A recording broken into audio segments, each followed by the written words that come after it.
Hola, bienvenidos a todos a mi canal Milagrosamente. Vamos a leer el capítulo 4 del libro de texto de Un curso de milagros, Las ilusiones del ego, punto 2, el ego y la falsa autonomía. Es razonable preguntarse cómo pudo la mente haber inventado al ego. De hecho, esa es la mejor pregunta que puedes hacerte.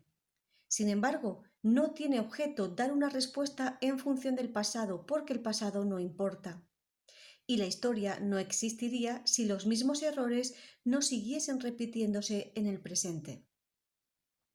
El pensamiento abstracto es pertinente al conocimiento porque el conocimiento es algo completamente impersonal y para entenderlo no se necesita ningún ejemplo. La percepción, por otra parte, es siempre específica y por lo tanto concreta. Todo el mundo inventa un ego o un yo para sí mismo, el cual está sujeto a enormes variaciones debido a su inestabilidad. También inventa un ego para cada persona a la que percibe, el cual es igualmente variable. Su interacción es un proceso que los altera a ambos porque no fueron creados por el inalterable o mediante él. Es importante darse cuenta de que esta alteración ocurre con igual facilidad tanto si la interacción tiene lugar en la mente como si entraña proximidad física. Pensar acerca de otro ego es tan eficaz en el proceso de cambiar la percepción relativa como lo es la interacción física. No puede haber mejor ejemplo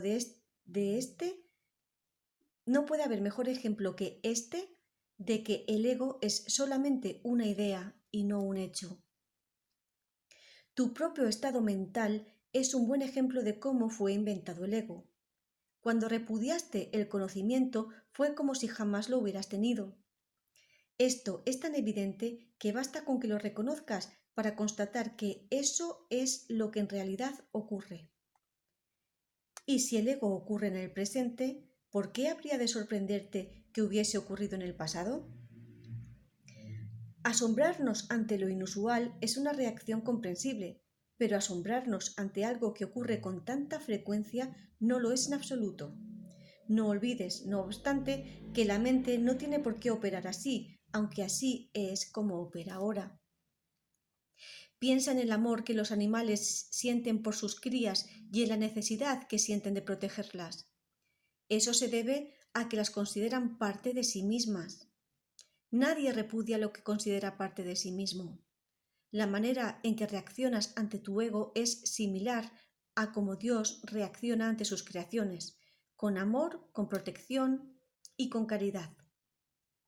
Tus reacciones ante el yo que inventaste no son sorprendentes. De hecho, son muy similares a la forma en que algún día reaccionarás ante tus creaciones reales, las cuales son tan eternas como tú. No es cuestión, por lo tanto, de cómo reaccionas ante el ego, sino de lo que crees ser. Creer es una función del ego y mientras tu origen siga sujeto a interpretaciones, lo seguirás viendo desde el punto de vista del ego. Creer es una función del ego y mientras tu origen siga sujeto a interpretaciones, lo seguirás viendo desde este punto de vista del ego. Cuando el aprendizaje deje de ser necesario, simplemente conocerás a Dios. La creencia de que hay otra forma de percibir es la idea más sublime de que es capaz el pensamiento del ego. Ello se debe a que dicha idea reconoce, aunque sea mínimamente, que el ego no es el ser. Socavar el sistema de pensamiento del ego no puede sino percibirse como un proceso doloroso, aunque no hay nada que esté más lejos de la verdad. Los bebés gritan de rabia cuando se les quita un cuchillo o unas tijeras, a pesar de que, si no se hiciese, podrían lastimarse. En este sentido, todavía eres un bebé. No tienes una idea clara de lo que es el verdadero instinto de conservación y probablemente decidirías que necesitas precisamente lo que más daño te haría. Sin embargo, tanto si lo reconoces ahora como si no, has acordado cooperar en el empeño por llegar a ser inofensivo y servicial, atributos estos que son necesariamente inseparables. Incluso las actitudes que tienes a este respecto son necesariamente conflictivas, puesto que todas las actitudes están basadas en el ego. Esto, sin embargo, no perdurará. Ten paciencia mientras tanto y recuerda que el desenlace es tan seguro como Dios. Solo aquellos que tienen una sensación real y duradera de abundancia pueden ser verdaderamente caritativos. Esto resulta obvio cuando consideras lo que realmente quiere decir ser caritativo. Para el ego, dar cualquier cosa significa tener que privarse de ella. Cuando asocias el acto de dar con el sacrificio, das solamente porque crees que de alguna forma vas a obtener algo mejor y puedes, por lo tanto, prescindir de la cosa que das. Dar para obtener es una ley ineludible del ego, que siempre se evalúa a sí mismo en función de otros egos. Por lo tanto, está siempre obsesionado con la idea de la escasez, que es la creencia que le dio origen. Su percepción de otros egos como entes reales no es más que un intento de convencerse a sí mismo de que él es real. El amor propio, desde el punto de vista del ego, no significa otra cosa que el ego se ha engañado a sí mismo creyendo que es real y, por lo tanto, está temporalmente menos inclinado a saquear. Ese amor propio es siempre vulnerable a la tensión. Término este que se refiere a cualquier cosa que él perciba como una amenaza a su existencia. El ego vive literalmente a base de comparaciones. La igualdad es algo que está más allá de lo que puede entender y por lo tanto le es imposible ser caritativo. Lo que el ego da nunca emana una sensación de abundancia porque él fue engendrado precisamente como un sustituto de esta. Por eso es por lo que el concepto de obtener surgió en su sistema de pensamiento. Los apetitos son mecanismos para obtener que representan la necesidad del ego de ratificarse a sí mismo. Esto es cierto tanto en el caso de los apetitos corporales como en el de las llamadas necesidades más elevadas del ego. El origen de los apetitos corporales no es físico. El ego considera al cuerpo como su hogar y trata de satisfacerse a sí mismo a través de él. Pero la idea de que eso es posible es una decisión de la mente, que está completamente confundida acerca de lo que realmente es posible. El ego cree que tiene que valerse por sí mismo para todo, lo cual no es más que otra forma de describir cómo cree que él mismo se originó. Es este un estado de tanto temor que lo único que puede hacer es dirigirse a otros egos y tratar de unirse a ellos en un débil intento de identificarse con ellos, o atacarlos en una demostración igualmente débil de fuerza. No es libre, no obstante, de poner en tela de juicio la premisa que da lugar a todo eso, pues esa premisa es su base. El ego es la creencia de la mente según la cual tiene que valerse completamente por sí misma.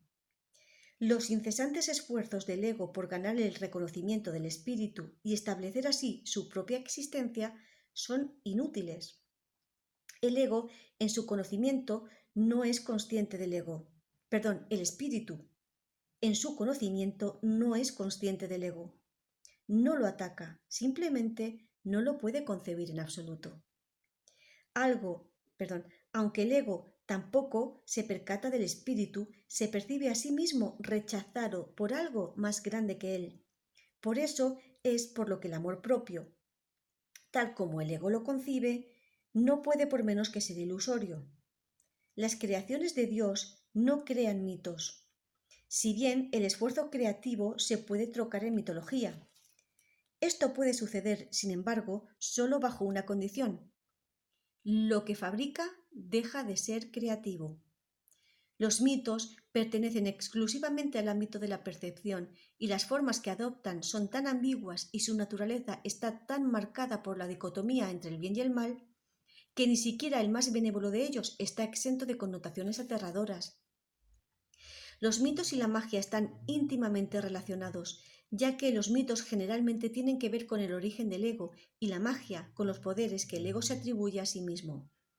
Los sistemas mitológicos incluyen, por lo general, alguna descripción de la creación y la conectan con su forma particular de magia. La llamada lucha por la supervivencia no es más que la lucha del ego por prolongar su propia existencia, así como la interpretación que ha hecho con respecto a su comienzo. Este comienzo casi siempre se asocia con el nacimiento físico, ya que resulta difícil sostener que el ego existía antes de ese momento.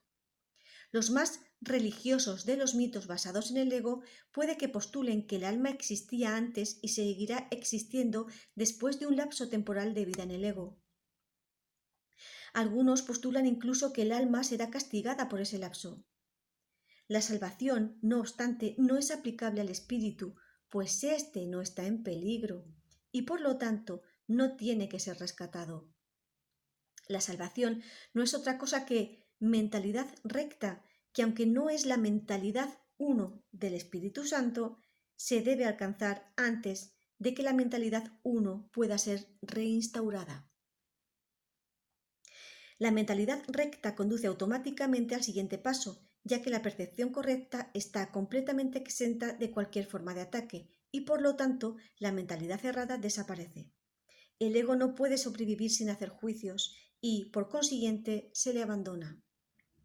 La dirección que sigue es siempre automática, pues no puede sino acatar los dictados del sistema de pensamiento al que se adhiere. No se puede hacer demasiado hincapié en el hecho de que corregir la percepción es simplemente un expediente temporal. Dicha corrección es necesaria únicamente porque la percepción falsa es un obstáculo para el conocimiento, mientras que la percepción fidedigna es un trampolín hacia él. El valor de la percepción correcta reside en la conclusión inevitable de que toda percepción es innecesaria. Esto elimina el obstáculo por completo. Te preguntarás cómo puede ser posible esto mientras parezca que vives en este mundo. Esa es una pregunta razonable. No obstante, tienes que asegurarte de que realmente la entiendes. ¿Quién es el tú que vive en este mundo? El espíritu es inmortal y la inmortalidad es un estado permanente. El espíritu es tan verdadero ahora como siempre lo fue y lo será siempre, ya que no entraña cambios de ninguna clase. No es un continuo, ni se puede extender tampoco ni se puede entender tampoco comparándolo con un opuesto. El conocimiento nunca admite comparaciones.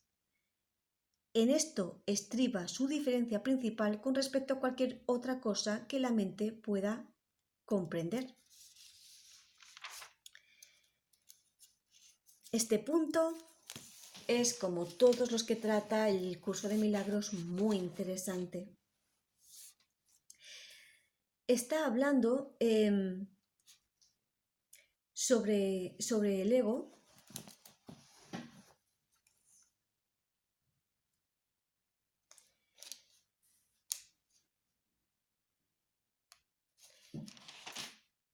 En fin, nos habla de que en la mentalidad 1, la fuente en la que todos estamos en realidad y de la que formamos parte inseparable, ahí somos todo, lo tenemos todo, no hay necesidades, somos perfectos. Pero esta parte de nosotros, de la filiación que se creyó separada de Dios, creyó que se había separado de Dios, aunque de hecho eso es imposible, fabricó el ego. Y el ego lucha por sobrevivir y se monta una película, una ilusión sobre su creación, sobre su existencia, sobre su sistema de pensamiento. Y en esto se basan todas las mitologías, todas las religiones, que son inventos humanos, son parte de la ilusión. no existe un Dios castigador, vengativo, que nos vaya a juzgar a las personas, porque Dios no es nada de eso. Y esto es algo que podemos superar y evitar muchísimo sufrimiento. ¿Cuánto sufrimiento, dolor se evitaría en el mundo si comprendiéramos esto? Luego hay otro concepto muy interesante del curso de milagros, que es la ley primordial de que dar es lo mismo que recibir. Desde el mundo, en el mundo dual esto no se entiende. Si yo tengo una manzana y te la doy a ti, yo la pierdo, tú la ganas y yo la pierdo. Y entonces, claro, no me gusta esto, al ego no le gusta, porque el ego nació en sustitución de nuestro espíritu, que ya es perfecto, que ya lo es todo y ya lo tiene todo. El ego nació para completar esa carencia. Entonces, su base es la carencia y todo lo que se produce en el ego nos lleva en última instancia a la carencia y a la separación. Por lo tanto, en el mundo del ego no se puede entender que dar sea lo mismo que recibir. Ahora, si recordamos quiénes somos verdaderamente, si recordamos que todos somos hijos de Dios, que todos somos simplemente inteligencia divina, el que yo te dé algo a ti, el que yo te ofrezca algo a ti desde mi abundancia, te le estoy dando algo a ti, no lo estoy perdiendo, estoy extendiendo mi abundancia a ti. Yo sigo teniendo mi abundancia y te la proporciono a ti. Hago real en ti la abundancia y cuando lo hago real en ti, también la veo en mí, porque tú y yo somos lo mismo. Es algo que desde la separación no puede entenderse, pero nosotros no somos entes separados. Nosotros somos hijos de Dios, somos parte de ese todo. Y lo seguimos siendo, aunque en este momento una parte de nuestra mente esté en este mundo dual viviendo un sueño. Que estemos viviendo un sueño ahora, que una parte de nuestra mente esté soñando, no quiere decir que nosotros seamos este sueño o el personaje que yo he proyectado para vivir, entre comillas, este sueño. Yo no soy esto, no lo soy. Esto es un medio de aprendizaje que estoy utilizando temporalmente, pero no es lo que yo soy. Ni lo que eres tú. Una cosa muy interesante que dice es que el origen de los apetitos, incluso de los apetitos corporales, no es el cuerpo. El cuerpo no tiene hambre de comida o cansancio o no tiene necesidades. Esas necesidades que creemos que sentimos y que, claro, percibimos a través del cuerpo, que es un instrumento que tenemos para percibir, no provienen del cuerpo, sino de la mente. Todo está en nuestra mente. Y cuando los apetitos del cuerpo son desproporcionados, por ejemplo, comer en exceso o tener una adicción, cambiar el comportamiento y obligar a mi cuerpo a ingerir menos calorías o a no fumar, por ejemplo, cuando yo en realidad no paro de pensar en ello, no sirve de nada. Y solo trabajando mi mente voy a poder producir cambios, entre comillas. Los cambios deben de producirse siempre en la mente y luego los efectos se verán también en el mundo exterior, eventualmente en mi cuerpo. Pero es muy interesante que recalca que incluso nuestros apetitos corporales no provienen del cuerpo, sino de la mente, que es donde se cuece todo y donde se debe de solucionar todo.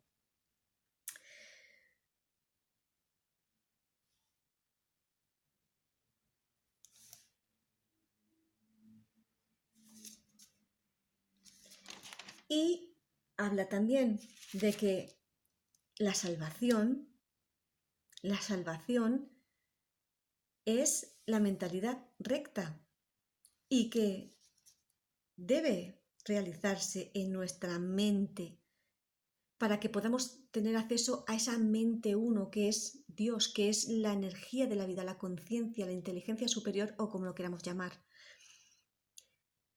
Pero nuestro espíritu, nuestro ser real, no necesita salvación porque siempre ha estado a salvo, siempre ha estado en Dios. Pero para que esta parte de nuestra mente que está proyectando este mundo dual vuelva a esa unidad, deje de soñar este mundo, se requiere la salvación. y eso solo se puede realizar a nivel de la mente, alcanzando una mentalidad recta, es decir, recordando en cada momento quiénes somos en realidad. Así alcanzamos el conocimiento donde la percepción deja de ser necesaria. Simplemente conoceríamos, tendríamos acceso al conocimiento que siempre ha estado, está y siempre estará en nuestro espíritu, que es nuestra parte real.